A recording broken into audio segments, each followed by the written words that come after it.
What's up, everybody? Renfail here, and I am finally diving into my review for The First Descendant, which is a cool little sci-fi looter shooter game that I've been having quite a bit of fun in over the past few weeks, ever since it went live. And this is never going to be a game that I play full time, but neither was Destiny 2 or Warframe or Halo Infinite multiplayer or Anthem, any of the games that I've played over the years that fit into the, sort of looter shooter sci-fi RPG category. They've always been games that I have fun in for a limited window of time. When they're like the single player campaigns, and then when it comes to the multiplayer stuff, it's always been, well, I'll jump in when I have free time here and there, experience whatever storylines that component of the game has to offer, and then if I've got any friends that want to play, we'll usually get together and do some online missions and co-op stuff from time to time. I think the most I've done has been like Destiny 1 and 2 with my brother. He and I played a lot of Destiny 1 and 2. We also played Anthem together. I played Warframe with randos and had a good time. Halo Infinite, I played co-op, and I've also done some multiplayer and had great times in all those games. Right out of the gate, I can say that I'm on the Series X. It's been a very pleasant experience visually. You could definitely see Unreal 5 at work here. There's been zero issues with performance. It's been flawless across the board. Movement is very fluid. The combat is really fun, fast-paced. It does take a little bit of getting used to, for me anyway, the grapple hook component, which is similar but not the same as Halo Infinite. That part took a little bit to get used to because there are a lot of things in the game that you can do that are, basically platforming related, that are not part of like necessarily main story missions. They're more like the optional content that you can go around and do. There is some platforming in the main missions, but like puzzle-based stuff you'll find out in the world. You've really got to be good with the grapple hook and your double jump and all that stuff to be able to do that. And I'm not, so I don't care about that. It does take a little bit of getting used to, but once you get into the flow of things, the movement's quite good, similar to pretty much all the other looter shooters you've played. And from there, it's just about gunplay and customization and etc. The story, like I said, running around Albion here, which is the home base. It's a very beautiful, beautiful place. We can open up in the map, and it looks just like the Destiny hub, where you've got your quest NPCs and crafting hubs and bank and mail and all the things you would need to do from a home base. Places you could upgrade yourself, upgrade your gear. That's all here. Let me talk a little bit, I guess, about what I really like about the game, and then we'll talk about some of the things that I'm just kind of like meh about. So, the combat is really good. It's really smooth. It's also I have found it to be, even on normal mode, and this probably is just me. Different people have different difficulty levels they enjoy, but I find normal mode, at least once you got up to like level 20, up until 15 to 20, it was very, very easy. And then once I hit level 20 and going beyond that, it definitely slows down, and it feels a lot more threatening. You can start to die in the open world, and if you're not careful, you can get overwhelmed. There's a lot of cool stuff going on in the open world, and we'll go show that in a little bit, combat-wise. But just there's a lot going on, and it can be quite challenging. But they've made the way crossplay works and everything else, the multiplayer component of this game is seamless.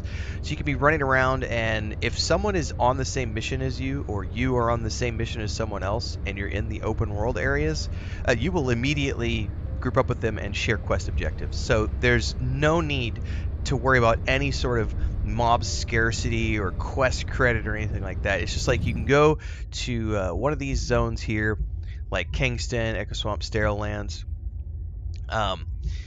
going in here and looking at all these places, and then you can go in here and say, okay, I want to, go do this over here and click this mission. We'll waypoint that mission, we'll run to it, and if other people are along the way, it'll automatically join you up. Then if you decide to go to do like these Void intercept battles. These are things, there are dungeons and other things where you can join up with other players, or you can attempt to do those things on your own solo. And that's kind of where I think, much like Anthem and many other looter shooter games when they first come out of the gate, there is a lot to do here.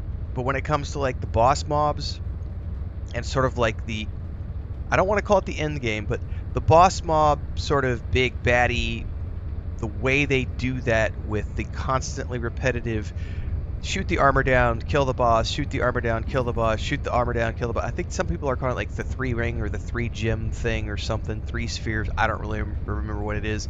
But there is a very repetitive nature to the boss fights after a while. But I find that to be true of any action RPG or looter shooter, is that at some point you have all the abilities you're going to have as a character.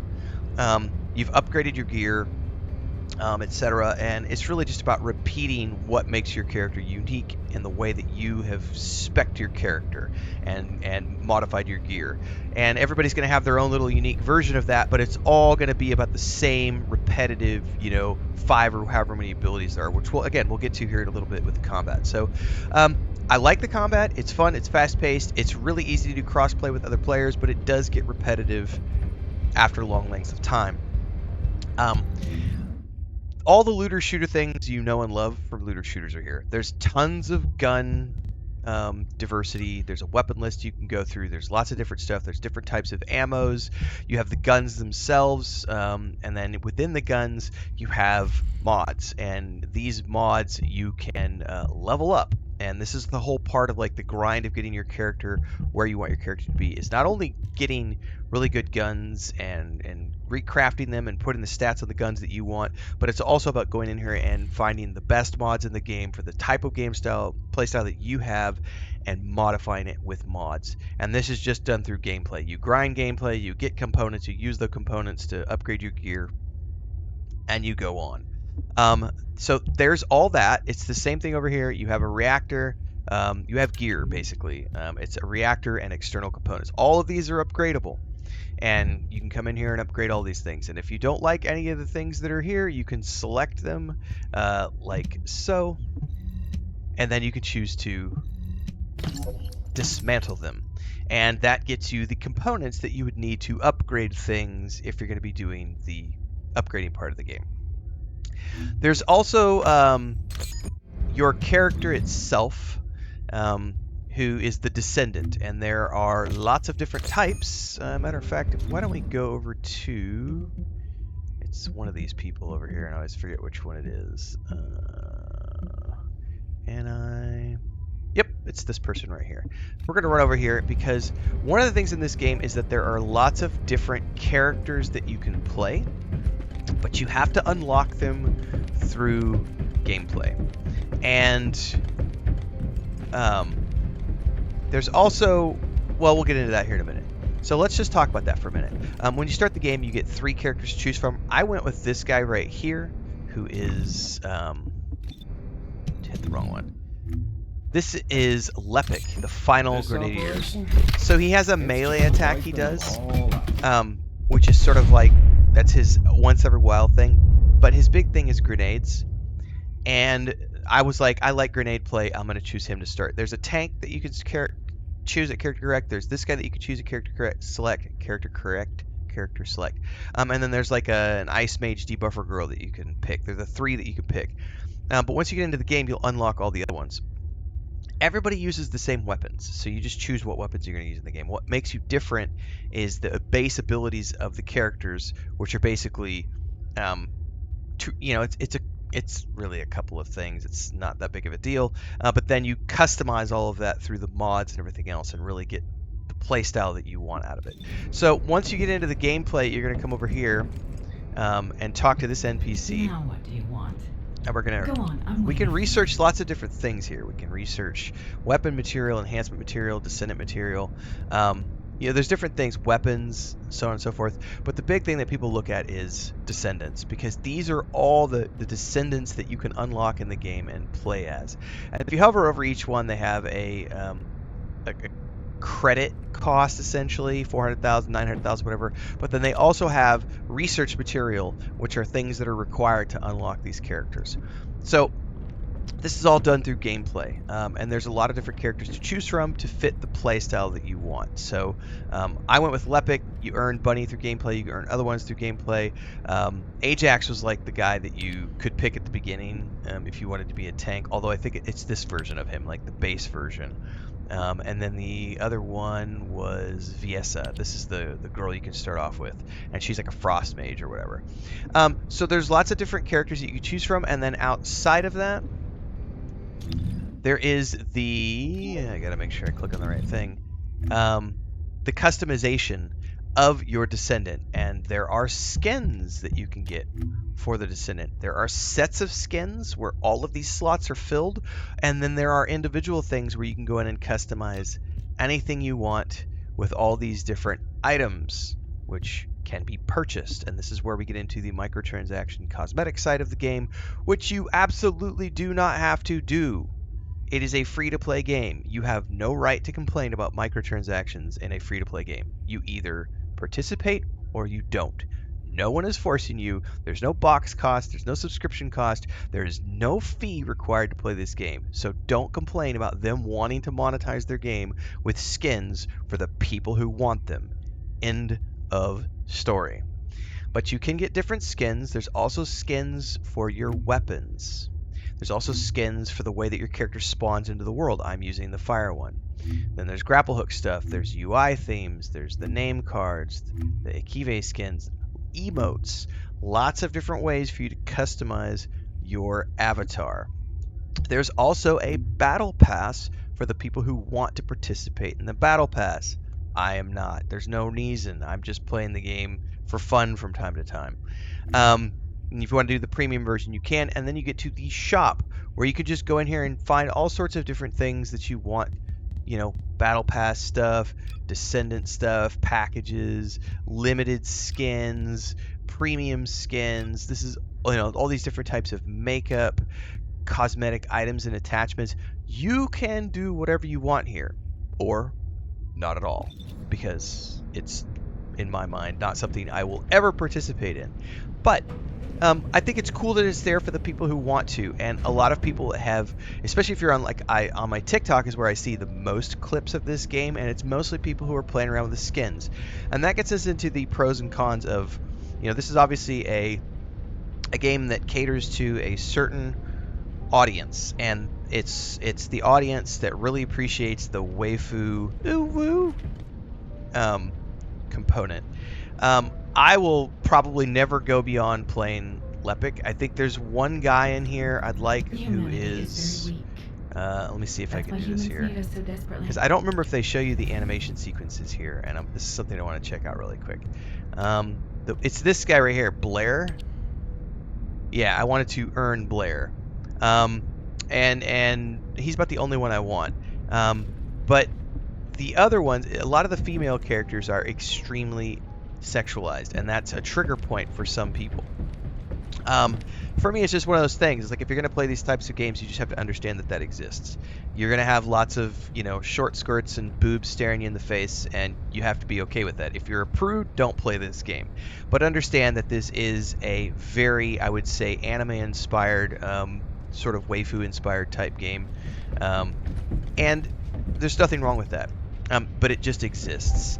The art style did take me a little bit to get used to, because it's like a weird blend of Western and Eastern, character models. But once you get used to it, I quite enjoy it. I think the characters do look cool. The armor is really cool. But just understand that you're going to get lots of skimpy outfits. And for a lot of people, that's the reason they play, is the ability to get lots of skimpy outfits for their avatars. Beyond that, it's your standard, level up your character. You've got a mastery rank up here and a level rank. So the level rank is like 1 to 10 is a certain mastery level. I think 10 to 20 is a different mastery level. So on and so forth. There's different mastery levels to dive into. Anyway, that's all of that side of the game. But let's actually go take a look at what it looks like in the game world. So I'm just going to hop over here to the Sterile Land, and I'm just going to pick a place to go to. We'll do this one right here. Going to the Sterile Land.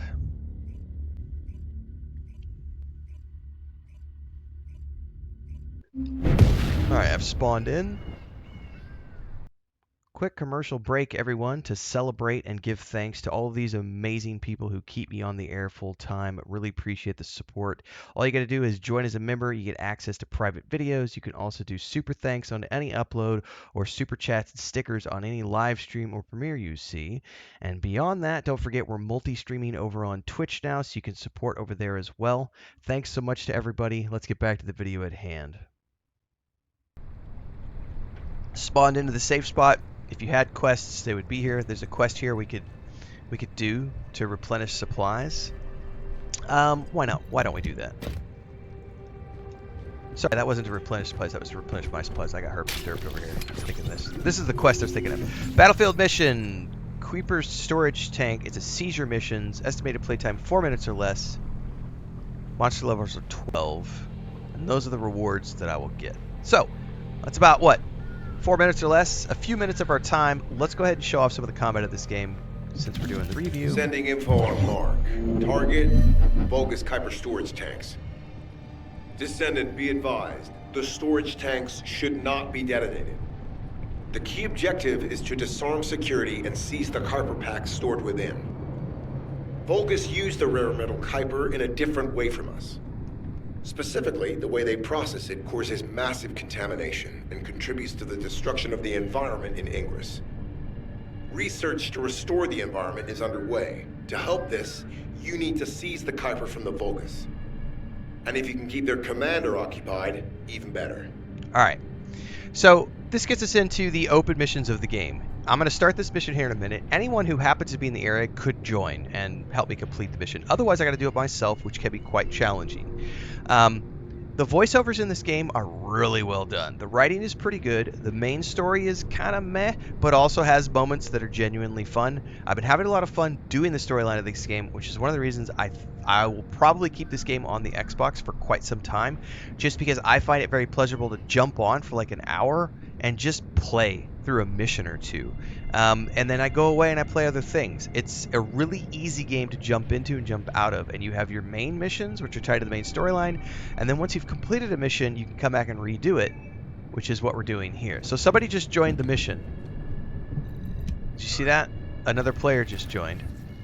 So I triggered it, and now we essentially get a blue ring. Enemies should not come in this ring. Once they do, it turns red, like so, and the countdown stops. So your objective here is to keep enemies from getting in the ring. Now, in some cases, they want to get in the ring because they want to destroy the thing at the center of it.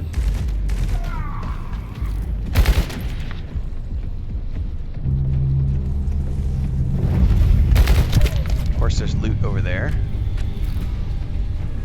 which we'll go get in a minute.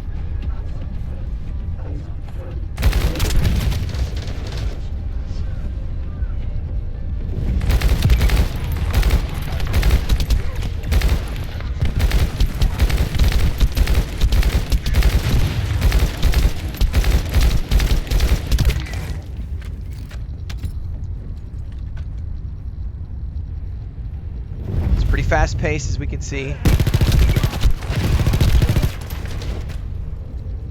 Commence loading.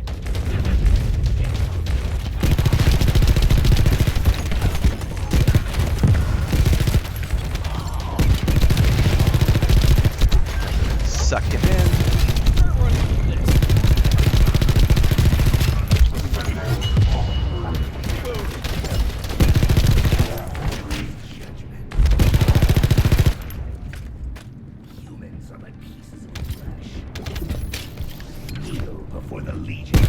That's the grapple up component. Some weapons and mods and stuff. Alright, so now we need to shoot this.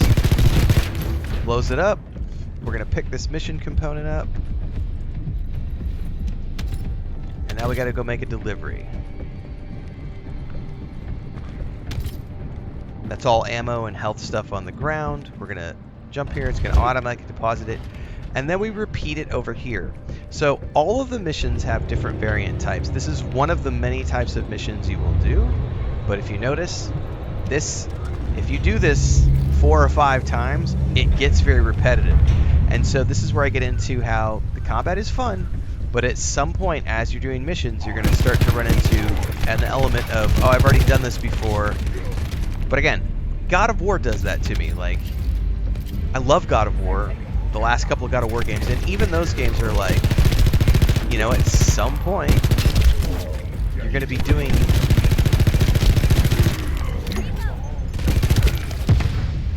things you've already done before.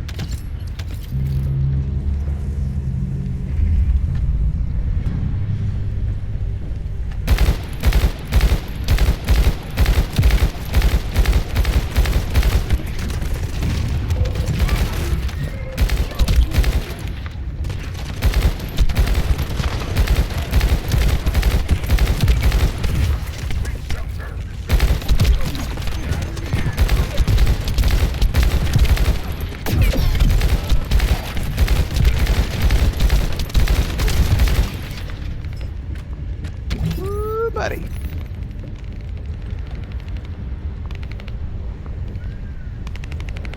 It's not overly difficult with another player.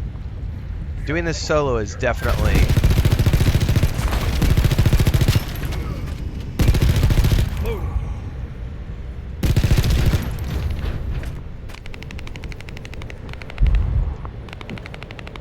pick it up.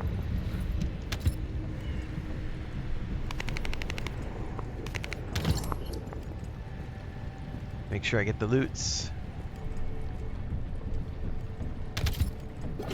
Drop it off. All storage tanks descend. Mission complete. Mission relay terminated. Now, we can go back to town at this point. Move to Albion. And we will have picked up some things during gameplay that we can take a look at. So you understand what you do with things that you get during gameplay. So one of the big things is as we complete missions, you get experience points. Those experience points push your level up, and they push your mastery rank up. Mastery rank is like a cap, so once you get to the end of the mastery rank, all your weapons and things will be capped, and when you can actually look at it, it'll show you each rank increases your ability to have like more mods, the capacity of your weapons, how much inventory space you have, how much storage space you have, how many consumables you can carry. You know, all these different things get increased with your mastery rank, which is independent from your level, which is tied to your character's like power, if that makes sense. So during that mission, we got some different weapons. We can go in here and look at weapons and say, is there anything I got that's better than that? Hang on, I clicked it, and I actually prefer assault rifles, and I hadn't gotten a good one in a while because we were trying out new things. But here's a purple for 2079. This one says 24. This is probably a better one, so we would, you know, select that and say I want to equip it. Once it's equipped, we can go over to it and say, hey, do I need to do any mods? It's only got a couple of mods, so I can put my own mods on, or I can say equip recommended modules. It's going to then create a module combination based on default settings. You're going to confirm that. You're going to save it. And boom, you've set up a new weapon. You can do that for all different things in here. So if I wanted to switch away from the tactical rifle, I would go in here and say, is there like a scout rifle? That's an assault rifle. Actually, that's better than the one I just got. Let me go check that out. Hang on. We're going to equip that instead. And we can take a look at the mods. We can equip recommended mods. So that was me not paying attention to the fact that there was a purple one. So I've changed my main weapon now. I can do that for all the different weapons. So that's what the new main weapon looks like. The weapons look really good in this game. We also got some reactor stuff, so we can go in here and look at, hey, is any of this better than what I'm wearing? No, it's not. What about over here for the external components? Any of this better than what I've got? It maybe. This one might be better. We just have to look at the stats and figure it out. But that's essentially it. You're just upgrading your character as you go along. You go do missions. There's lots of different missions. There's lots of different maps. There's lots of stuff to do. It's free to play. Honestly, I would probably give this a strong 8 out of 10. I mean, I don't see anything I really dislike in this game. The only thing that takes it away for me is like some mid writing, and you know the voice acting is really good, but just the main story is kind of hit and miss for me, and that's a personal thing. It's like I said, this is my personal review, but yeah, like a solid 8 out of 10. There are just moments where I feel like the game gets grindy. If they could figure out a way, and I don't know that they can, to get rid of that, more mission variety or things of that nature. But it's a new game, and I recognize the new game. And 8 out of 10 is not a bad score, everybody. It's a very good score. I'm just explaining why I docked it a couple of points. So I enjoyed it. I think it's fun. It's free to play. It's out on all consoles and platforms. So you might as well go try it, see what you think. I'd love to hear your thoughts in the comments below, so let me know. Don't forget daily streams here and on Twitch. I'll see you next time, everybody, 11 a.m. Central. Cheers.